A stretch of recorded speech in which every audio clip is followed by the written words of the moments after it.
seriously. How'd you get? How'd you watch?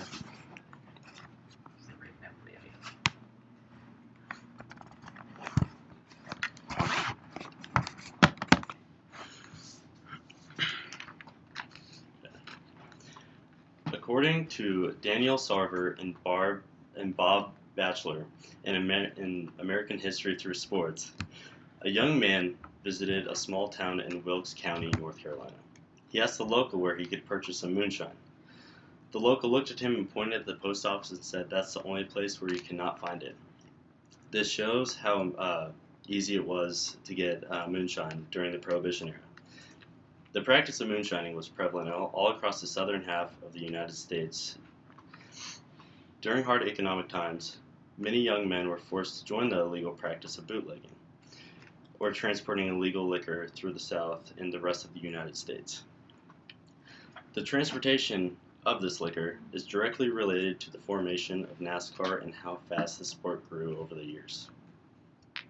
According to David Maurer in Kentucky Moonshine, the moonshine tradition can be dated back to the 1660s when the first taxation on alcohol was put in by King Charles II. During this time, distilleries were being taxed, and the ones who did not pay this tax were producing liquor illegally. Once liquor taxes increases, distillers could not handle the amount of money that was required for them to produce liquor legally, and was eventually had to be poured out, like in this picture here.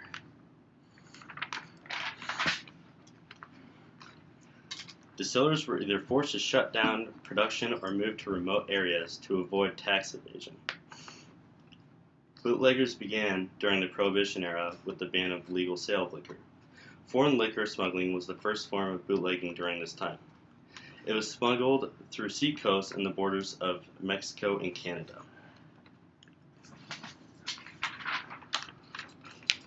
The liquor was unloaded by boat and loaded into cars, where it was later on transported to areas of the United States. As the Coast Guard began to crack down on this foreign smuggling, bootleggers began to create their own forms of liquor that could be sold at high price, which was later on distributed within the U.S.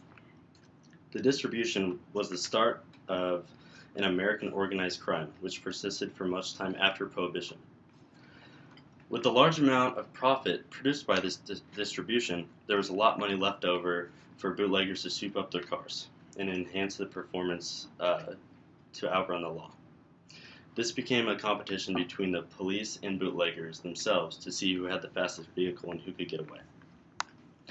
Bootleggers took a lot of pride in their vehicles and began to challenge each other to see who had the fastest route. An organized league of racers eventually formed, competing on a makeshift track like this one in abandoned cornfields.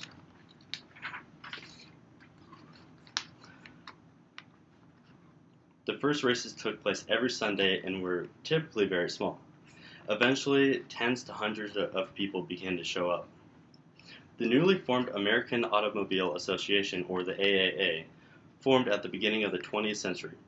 It started to hold an organized race that attracted national attention called the Vanderbilt Cup. These races attracted crowds over 30,000 fans.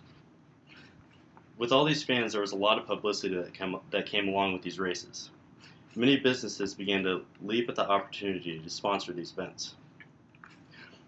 The sport continued to progress and has evolved into modern-day NASCAR due to the amount of money the sport was making. Without the appearance of foreign liquor runners, the sport may not have received the success during NASCAR's early days. According to Rick Houston, in NASCAR's earliest days forever connected to bootlegging, many of early NASCAR drivers were actually former bootleggers, and their success is due to the bootlegging lifestyle that they lived in their earlier years. Without moonshine and bootlegging, NASCAR would not have had the significant growth in its early years.